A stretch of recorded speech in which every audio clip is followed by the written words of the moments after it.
Hi, I'm Duncan. I'm the owner of Apollo 12 Volt Specialists, previously Apollo Entertainment. We are a company that specialises in 12 volt products. I've got a very big background in the marine and RV industry, and I founded this company in 2009 after a long career in the marine and RV industry and the New Zealand Navy. Back in the 90s, I came out of the military and found this product in my company I was working for, and I didn't realise what it was. No one told me, and they said it's an inverter. I said, wow, what's this? They said it's a product that can turn battery power to 240 volts anywhere you go. And I was amazed by it. So amazed, I was chatting to a guy in the RSA one night, and he happened to be ex-army. We were chatting away, and he was the buyer for Dick Smith. And suddenly I was supplying $100,000 worth of inverters to Dick Smith every month. And then there came my quick learning of inverters, batteries and everything, and that was in the early 90s.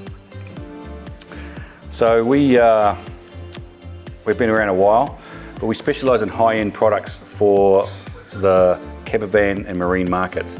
And we're always looking to innovate and bring the new technology to the market and follow all the rules and regulations that are out there.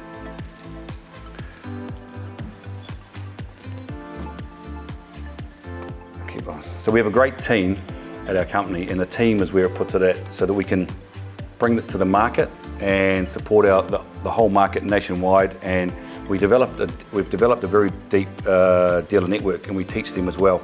So buying a quality product means you can have service backup anywhere you go. As we know, you're not just in a one spot. You could be anywhere. You could be South Island, North Island, and you can go around doing that. So just quickly into lithium batteries. The most common used lithium battery in the marine and RV industries is the LiPo4, or LiFePO4. It's just lithium iron phosphate, and it's a very stable lithium platform. There's lots of lithium batteries out there. Lithium polymer, lithium, all these different lithium components. The EVs use a different one than what we use in motorhomes. The cell phones are the worst ones for thermal runaway, but it's a different platform. So lithium is not the same as, if someone says lithium, it's not the same across the board. So there's different types. There's several benefits for lithium batteries in a camper van. One, they're quite lightweight. So I've got some typical battery weights here. An average AGM 100 amp battery weighs 36 kilos. For example, a 100 amp lithium that we sell is 10.5 kgs. So if you replace 2 lithium batteries in your motorhome with 2 lithiums, you're going to have an extra 55 kgs of payload. That's very simple. It's just straight maths. We're not faking it. That's just how the maths works. There's a higher energy density, so the space we've got in a lithium battery, we can put more power into it and more usable power than you can on traditional lead acid or AGM batteries. The technology is very different in it, and it's using the different components, but it's still battery technology. There's still components forming a charge to make it, but it's just a different way of doing it. And lithium batteries have been around more than 25 years now. So it's not a new technology, it's just new to our industry.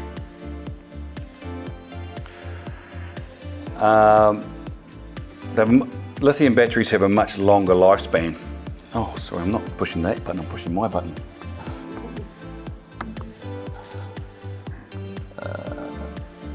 There we go. So being a longer lifespan battery, they can endure a greater number of discharge cycles without degradation of the cells, lasting several times longer. So I've done a bit of maths here, and in general a standard AGM has 600 cycles. So it can be discharged and recharged 600 times. So lithium batteries have between 2,500 and 8,000 cycles. So the maths there, on saying a cycle is 3 days to drop your battery down and then you charge it back up. 600 cycles times 3 is 1,800 days, or in years, 4.93 years. With the lithium, you're looking at the lower range of the cycles at 20 years lifespan for that battery. And that's 20 years before it starts degrading. So you'll still get 80% use of the battery rather than it dying completely.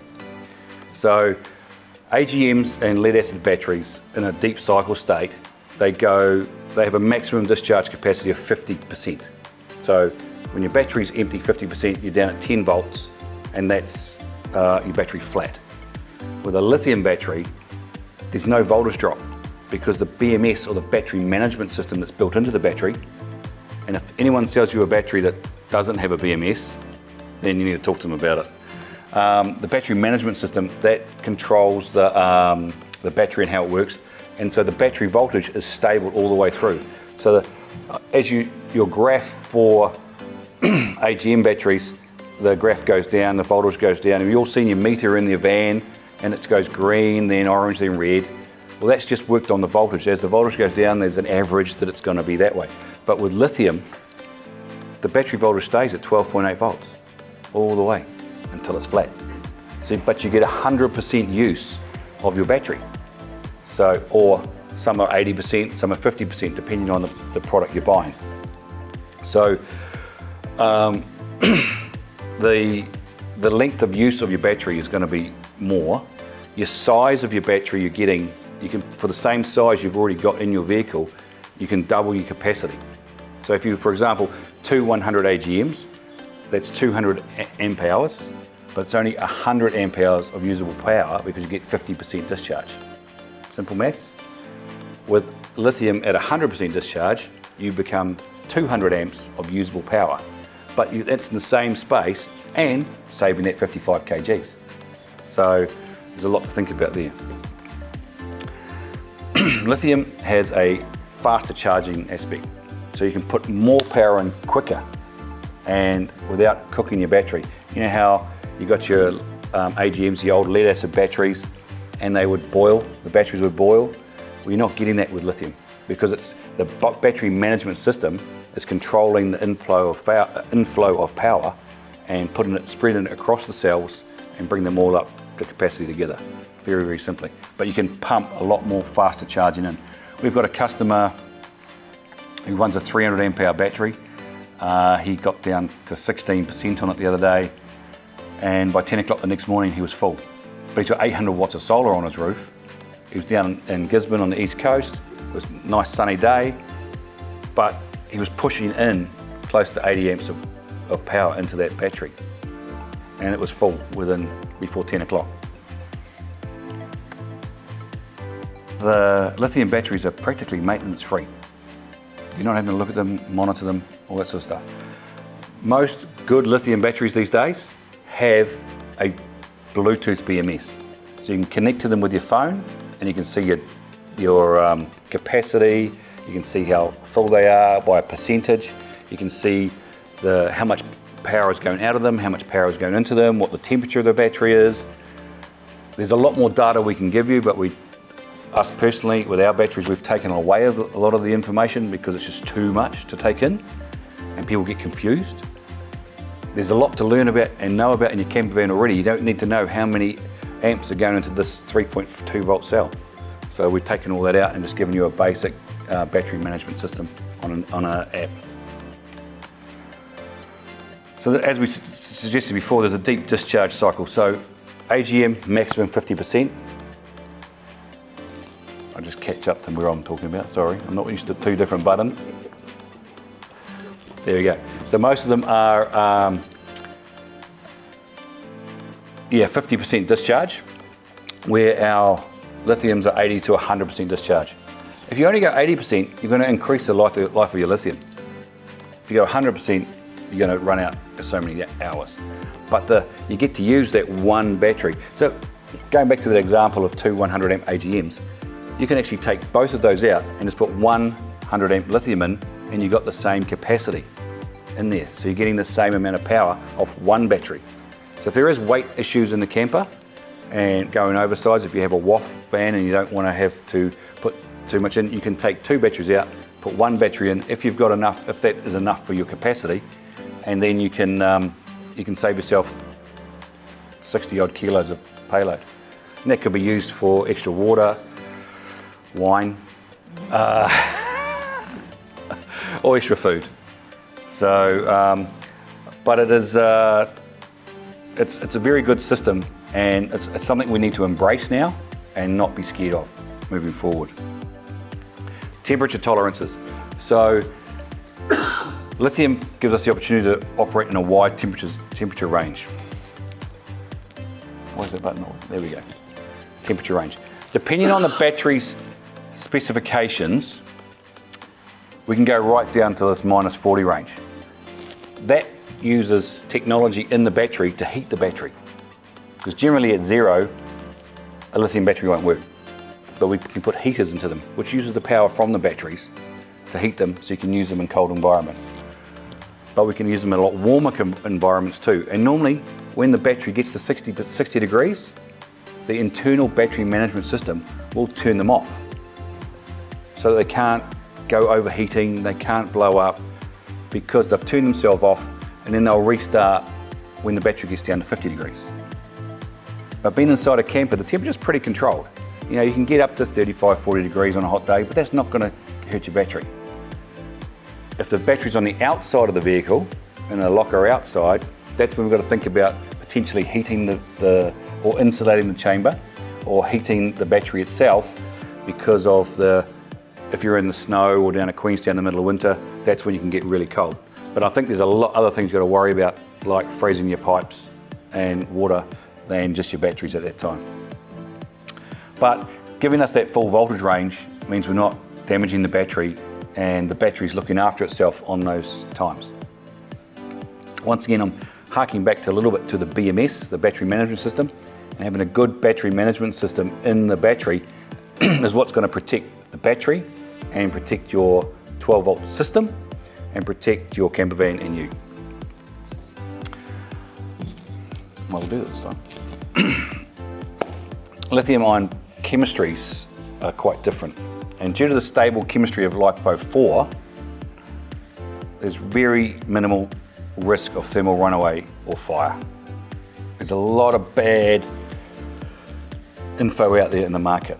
The worst ones for that I've seen in the market was the Samsung batteries a few years ago on the Note 7 that were catching fire in people's pockets, and people overcharging their battery drills at home and leaving them on charge for months on end, and then they go up. It's not necessarily a lithium battery that's going to catch fire if it has the right parameters and you looked after it correctly. There's been a few boat fires recently in New Zealand, and they've blamed the lithium batteries, and everyone's saying it's a lithium fire. But on further investigation by the fire service, it's come down that it was the battery charging systems that caught the boat on fire. But once the lithium does go, they are really hard to put out. I was recently in the UK, and they have the fire service there has a big tanker truck, and they tow a trailer that has a container on it with a crane, and they come to a car that's on fire, like a Tesla or as such, or if whatever brand, and they dump all the water into the container. It's open topped. The crane lifts up the car and drops it in the container, and that's how they can put the fire out. The only issue they have there is they don't take the people out the car. They won't go there. But that's a different technology than what we're using, and it's more the car's had a crash and that's caused the fire, not the battery catching fire. So we've got to get away from this misnomer that lithium is bad. We've had it for a long time. It is stable, and we're moving forward and using the latest technology. So as we say here, we've got great for motorhomes, caravans and boats. improved performance, longer lifespan, enhanced safety than traditional lead acid batteries. I have worked in the marine game where I've installed a battery in a boat, a lead acid boat, and it exploded on me. And luckily, the top of the battery hit me in the face and the acid went around that way. So, and that was a brand new battery going into a boat. So, and it was really, really heavy. So it's really easy to get your head around lithium. Talk to the experts, talk to people who know what they're doing. I've just done a brief overview here, and it's more about answering questions from you guys. And that's about it. So thank you very much.